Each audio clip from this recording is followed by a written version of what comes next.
현직 교사들이 사교육업체에서 뒷돈을 받고 문제를 거래한다는 의혹이 결국 감사원의 감사에서 사실로 드러났습니다. 감사원이 교사와 학원 관계자 등 56명에 대해 수사 요청을 했는데 이 중에는 논란이 됐던 2023학년도 수능 영어 관련자들도 포함됐습니다. 이승배 기자입니다. A 교사는 지난 2018년부터 사교육업체에 수능 모의고사 문제를 주고 금품을 챙겼습니다. 그러다 이듬해 6월부터는 배우자가 아예 출판업체를 세워 책을 팔았습니다. 문제는 현직 교사 35명이 만들었는데 EBS 교재나 모의평가 출제를 위해 합숙을 하며 알게 된 사이였습니다. 이런 식으로 3년 동안 18억 9천만 원의 매출을 냈습니다. EBS 교재 출간 전에 파일을 빼돌려 변형 문항을 제작해 학원 강사에 판 교사는 8,000개 넘는 문제를 건네고 6억 원 가까이 챙겼습니다. 모의고사 문제를 만들어 가외돈을 벌면서 이 문제를 자기 학교 시험에 출제하기도 했습니다.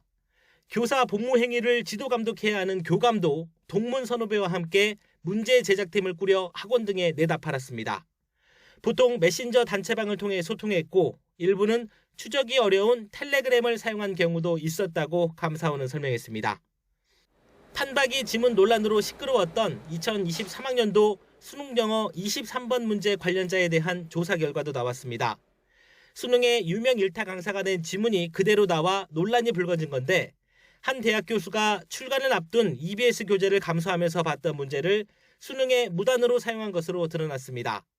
일타 강사는 지문의 원 출제자와 친분이 있는 다른 교사에게 문항을 사서 모의고사로 발간했는데 구체적인 유착 관계는 확인 못했다고 감사원은 밝혔습니다. 관리 책임이 있는 한국교육과정평가원이 일 처리를 부당하게 한 점도 확인됐습니다. 사설 모의고사와 중복 검증이 부실했고 이에 대한 이의 신청 또한 심사 대상에서 제외해 논란을 축소하려 한 것으로 나타났습니다. 수능 이후 EBS가 평가원에 연락해 대학 교수가 출간 전 지문을 무단 활용한 사실을 전달했는데도 평가원은 이를 덮었다고 감사원은 지적했습니다.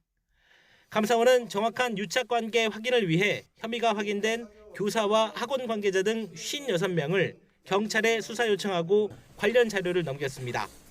이 가운데 거의 절반인 27명이 현직 교사이고 23명이 강사와 학원 관계자입니다.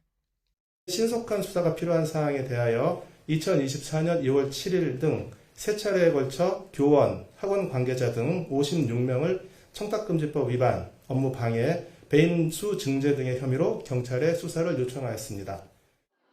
최근 5년 동안 5천만 원 넘게 금품을 챙긴 교사로 제한한 것이 이 정도이고 그 이하 금액을 포함하면 현재 200명 넘는 인원을 조사하고 있다고 감사원은 밝혔습니다.